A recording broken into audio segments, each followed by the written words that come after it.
All right, so it's hard to explain what the most difficult part of having anxiety is because every aspect of it is as equally hindering as the other.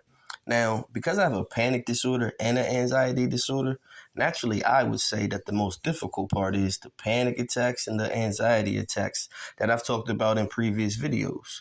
But excluding that, I think I would say the most difficult part is how emotionally crippled it makes you feel. Anxiety can feel paralyzing, and I mean that figuratively and literally. Whether it's stopping you from engaging in certain activities, going certain places, doing certain things, or literally stopping you in your tracks, like you're playing freeze tag. If you wanted to know what anxiety felt like, I would say imagine yourself as a hurricane survivor or a tornado survivor. Imagine that feeling you would feel every time there's a severe storm warning and it's thundering and it's lightning and the wind starts to blow real fast. That's kind of what anxiety feels like.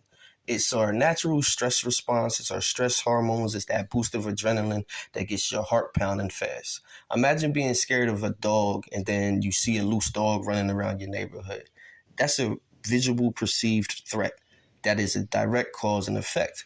But anxiety is that same type of feeling, but seemingly for no reason sometimes. So, not being able to do things that everyone else does and not being able to feel the same enjoyment and worryless, carefree life that other people feel, it kind of makes you feel broken in a sense. Now, I know that everyone does worry and nobody is really living carefree 24/7 every day of the year, but people that don't have anxiety can't relate to the constant, overwhelming amount of worry that people with anxiety go through.